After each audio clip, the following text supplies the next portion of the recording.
He's very troubled about city considering raising sales tax. That's a shocker. I just showed them. I don't know if you got a text that I got. The sales tax thing. I don't know who sent it because it's there's no name in it. You slide it down. It goes. That came through today.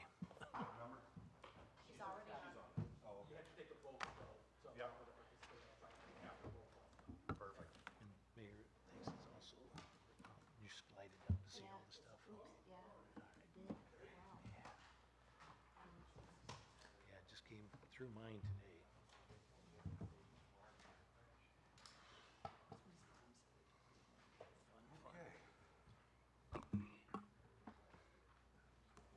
We have a quorum. It is 5:32, so Madam Secretary, will you, I'd like to call this meeting to order. Will you take roll, please? Mayor Miller, Here.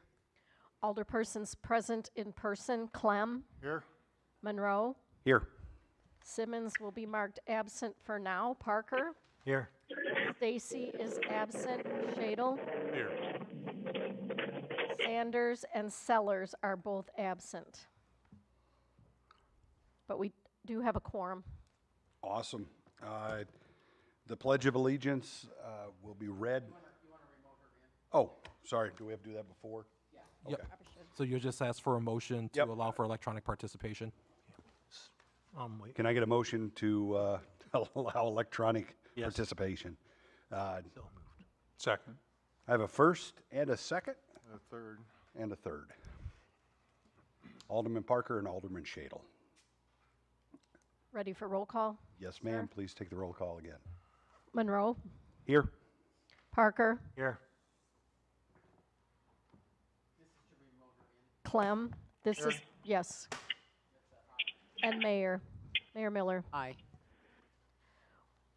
Why am I short one? Who You am I? didn't ask me. I forgot Shadle. Aye. What say you? Thank you very much.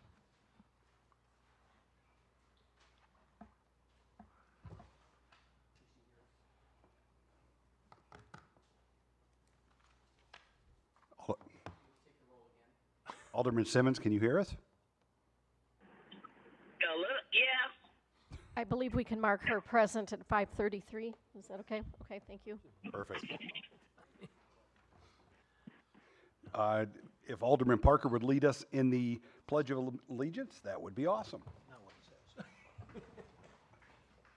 Pledge allegiance to the flag of the United States of America and to the republic for which it stands, one nation, under God, indivisible, with liberty and justice for all. Item number 4 is the approval of the agenda. Do I have a motion? So move. Second. First, Alderman Shadle, second, Alderman Clem. Can we take a roll call, please? Monroe, Aye. Simmons, Aye. Parker, Aye.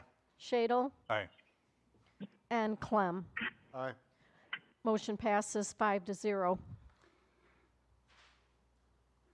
Item number 5 is public comments. Agenda items are limited to 3 minutes per person or less. And as of right now, there are... For the finance? Okay, awesome. Can you step up to the microphone and state your name, please?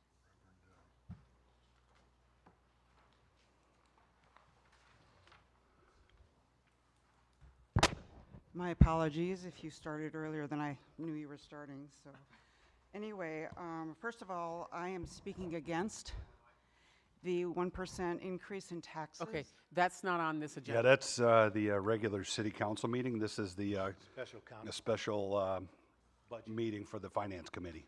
Oh, my apologies. It'd be good in Oh, about a half hour. This No worries. starts in a half hour. Yes, perfect. Thank you. Since there are no public comments at this time, we have a presentation by City Manager Boyer and Director Rickeder. You have the podium.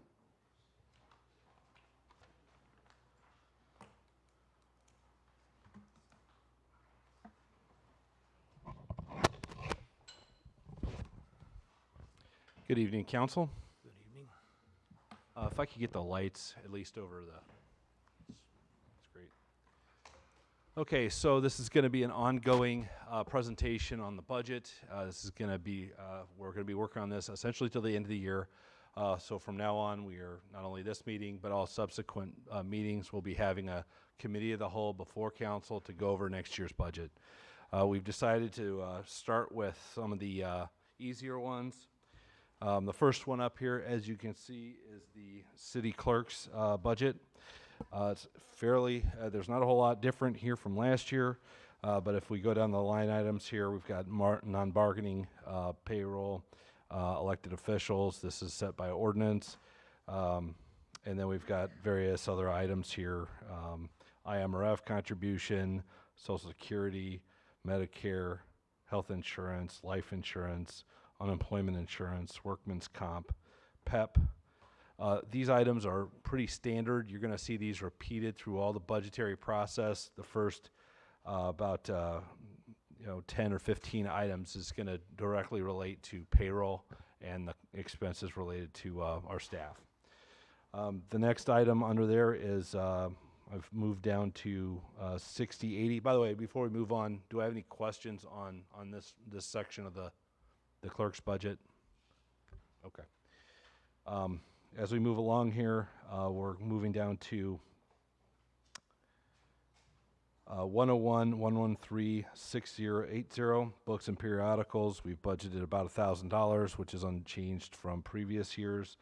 6260, we've got a $2,000 in training, which is standard. We've about the same amount as last year, and this is for the clerk's training. In addition to that, we've got other insurances that aren't employee related. Again, it's $100, hasn't changed.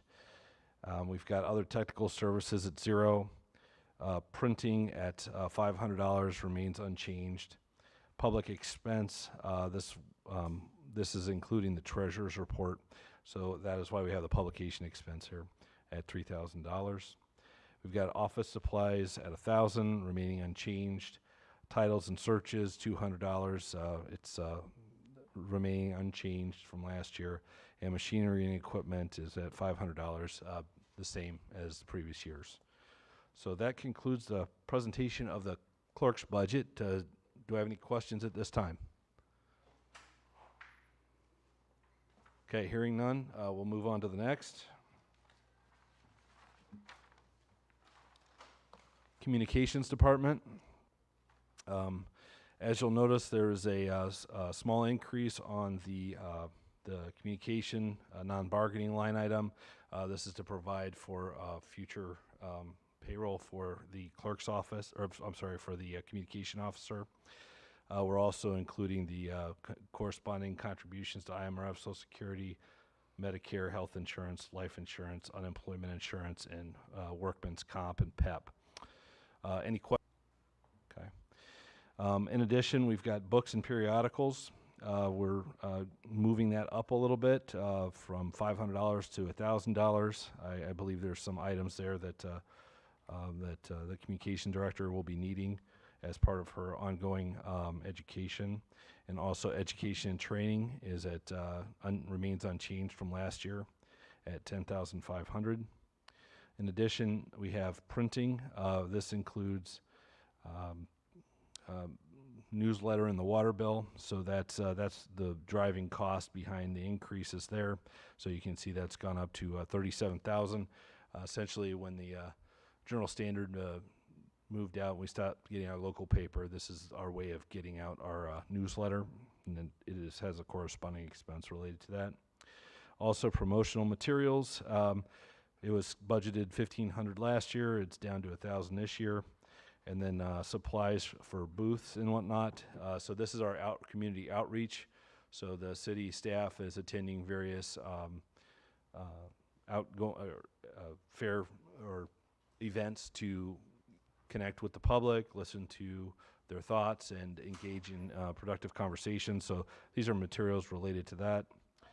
Again, office supplies has not changed. Machinery and equipment is $0. In the past, the communications director purchased some much needed camera equipment and that, but she's in good shape now. And then as I mentioned here also, machinery and equipment is down to $1,000 from $3,500. Any questions on the communication department budget? Yes, sir. Noticing consulting, services went from 55,000 to 155,000? Went up 100,000 up there? I believe community development. Oh, shoot. It's consulting, so. Sorry about that. He's one. I bumped the slide there, Don. I apologize. Okay. that's Good the- catch. Any questions on this budget? We'll get to community development in just a minute. Can we have a second just to Sure. digest this? Yeah.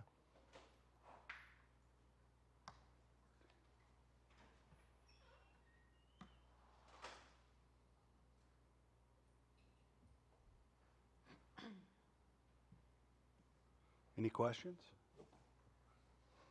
Please continue. Okay. All right, moving on to the community development budget, which apparently I bumped the key and didn't realize it. Since you've already looked at it, do you have any questions? No.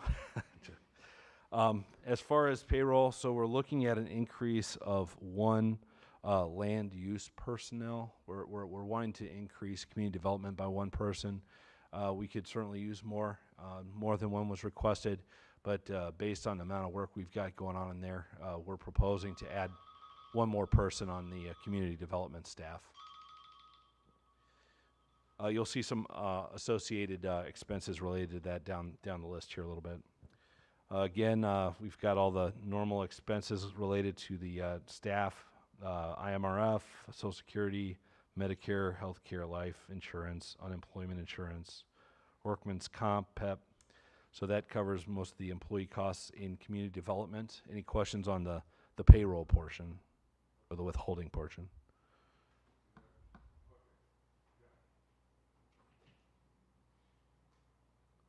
Okay. All right, hearing none, we'll just go ahead and move on. Books and periodicals, approximately the same as last year. Consulting services. So Don, you mentioned this one. We're looking at a lobbyist. We're planning for a lobbyist to help us with our efforts in Springfield for economic development. So we're proposing budgeting $100,000 for that kind of support to help bring additional businesses to Freeport and to help with that, with the legislative efforts. You have any questions on that part? I do if nobody else does. So what's going to be the return on that investment? Because if we're going to make an investment on something like that, we would need to see at least 10x, probably more, return on any investment that we've got there. Well, since we don't have one, it's hard to answer your question. However, I believe 10x is not far outside the range of easy. One would hope that we could generate economic development to the area that would not only generate that much to the economy, but more, certainly much more. One of the issues that we're dealing with is making sure that the city is able to seize on opportunities that are available at the state level, and we feel like this is a pretty modest investment to be able to achieve those incentives and those type of state level activities. When I say 10x, I'm talking about the tax return piece of that. So if it takes $100 million to get 10x of what their salary is, I think that's really where we've got to be. No, I don't find that unusual. Okay. I would hope that it'd be more than that. Yeah, I would have to agree, just because looking at other communities and what their return is, it almost seems like a no-brainer to get those types of connections on the state and federal level, because we're limited. Yep. But we're budgeting for it this year. We've been talking to a few of the different firms, looking at what they have to offer and their reputations and doing some research there.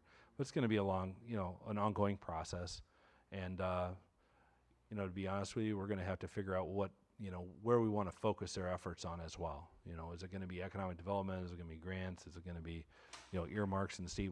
Where do we want them to focus? So that's something that's evolving right now. But we want to go ahead and include it in the budget because we feel like it would be important as we move forward. Any other questions or comments? Please continue. Okay, education and training. We've got some folks that are refining their skills, so we've got a budget of 15,000 in that line item, and then legal advertising is about 2,500. Other technical services. This includes Laredo access and asbestos removal for some of the demo properties.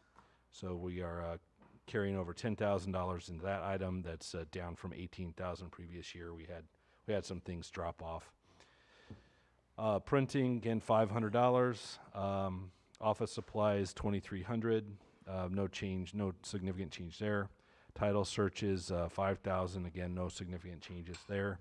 And then machinery and equipment, we've added a $500 budget there for machinery and equipment. And then computer hardware, this would be for the new planner position. So $2,000 in computer hardware. So if there, are there any questions on the second half of the community development budget?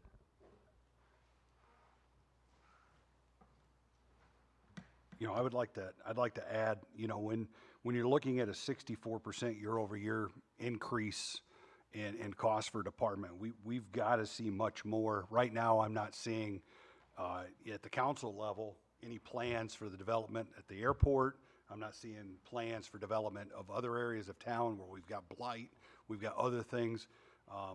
You know, we're not getting parcels that city owns cleared to make the city inviting. So we've got to do all of those things, and I think a lot of that falls under the community development department. And if we're going to boost the budget that much, we've got to have some, in my opinion, real actionable, you know, items that we're going into 2024 before we can approve something like this.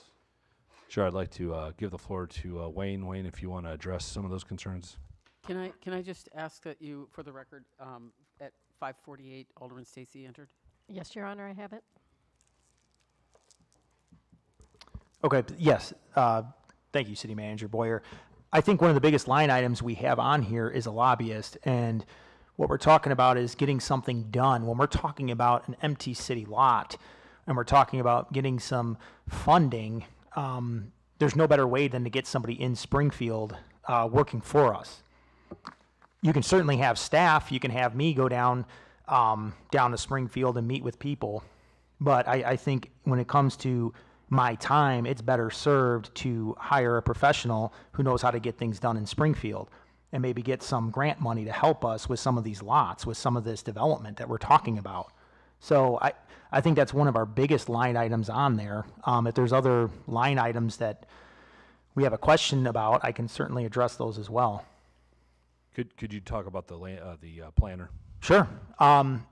Anytime we have, right now there's a staff of, we don't have somebody specializing in land use planning. So when we're talking about developments, we're talking about projects, we're talking about somebody who wants to come in with a major development. It would be excellent to have somebody besides myself help out with these meetings. Right now, when it comes to these night meetings, I'm talking about Zoning Board of Appeals, Planning Commission. Right now I'm working with my admin and working with her schedule to have me help me with these night meetings. And why is it important to not just have myself? Well, you always want to be prepared to train somebody in case I'm gone. You always want to have some backup and you want to have help. Other communities of this size would likely have a minimum of one land use planner, if not more. And I could certainly provide information on that. But having a land use planner goes directly towards this economic development initiative. When somebody comes to town ready to build, it's going to be excellent to have somebody acting as a project manager to see what kind of tools they have to get them through the zoning process.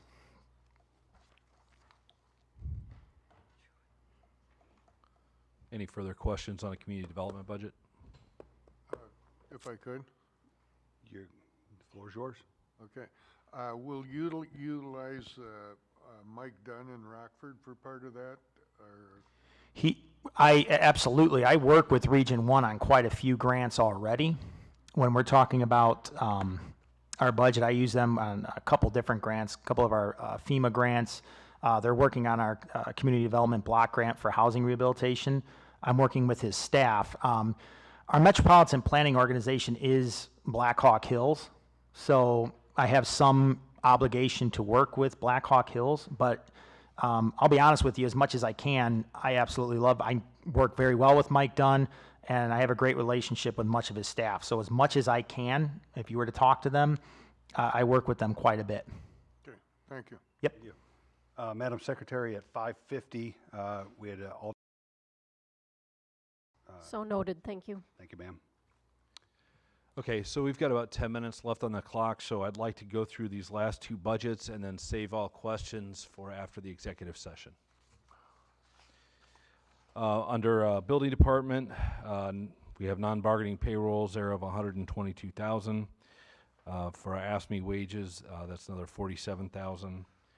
Overtime non-bargaining and ASME non-bargaining are listed there at $50 and $100 respectively.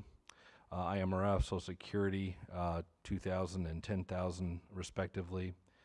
Medicare and health insurance, $2,460 and $59,510. So that's the health insurance portion is $59,510. City Manager, Yes, sir. is this the right slide? Next one. Community development. Well, Because the numbers aren't matching. yep, good point. He's still on community development. It's stuck here. Okay, thanks for mentioning that. Yep. No worries. Thank you, So sir. we're down to item 5230, so life insurance. Which, yeah, anyway, life insurance at 252, no real changes from last year. Unemployment insurance at 1215, approximately the same as last year. Workman's comp 4230, slightly up from previous years, but only marginally. PEP insurance contribution approximately the same as last year, slightly up. And then books and periodicals, again, approximately the same as last year, $700. Contracted vehicle repairs, we budgeted $500. However, we are doing everything we can with our vehicles to bring them to the yards and service them there, so keeping that item under control. Education and training, we have $1,400 budgeted there, same as last year. Elevator inspections, fuel, gasoline, so our guys are in the vehicles taking care of nuisance inspections and code enforcement, so fuel's approximately same as last year that we budgeted. Nothing for investigation patrol. Lawn care, we budget $5,000 a year for contracted out nuisance lot mowing. We haven't had any use of this because we were able to accomplish this with city crews this year and last year, but we still want to put something in there in case we have a really wet year. Other professional services, $1,000 was budgeted this year. Other technical services, again, $1,000. Plumbing inspections, this is a new item. We're adding plumbing inspections to our code enforcement, so we're budgeting $4,600 there. Also printing, $500. Public expense, publication expense, $500. Office supplies, $500. And then other supplies, $2,500. And then the last one, there's nothing budgeted for title searches. So if you don't mind, we can table the questions until after we're toward the end of the meeting, or toward the regular meeting. So moving on to the next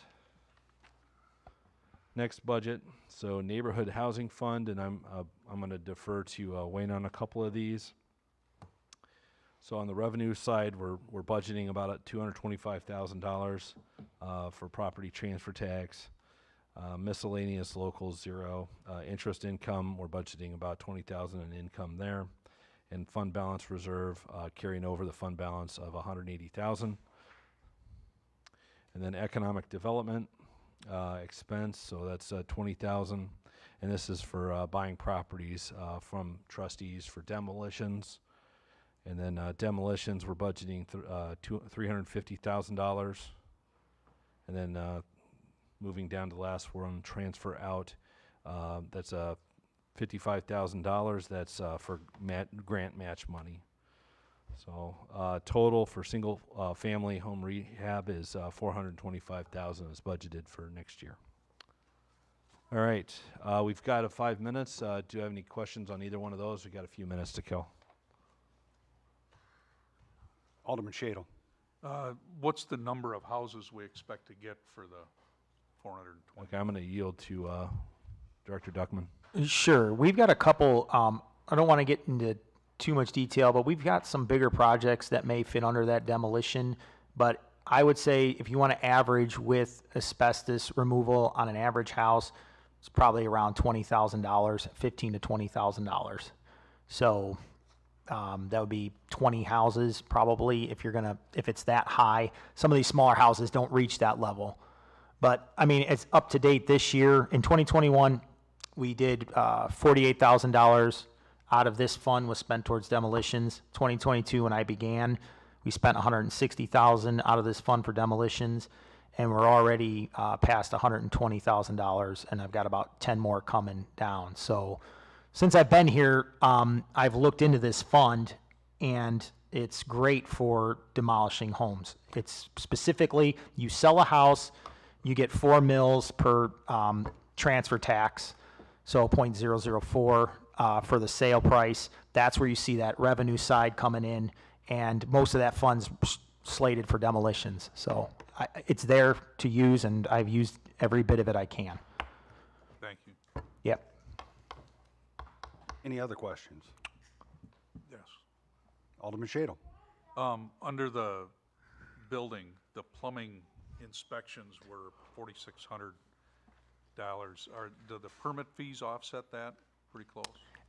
I'll be honest with you, permit fees and anywhere I've worked were never truly intended to offset the complete fee. If you look at staff time or a consultant time, any place you go, any municipality you go, and the director or chief administrator will tell you that you do not intend that the revenue from a permit to cover all of the expenses. It's just not set up that way, but it does cover some of it, but it doesn't cover all of it. Okay, thank you. Any other questions?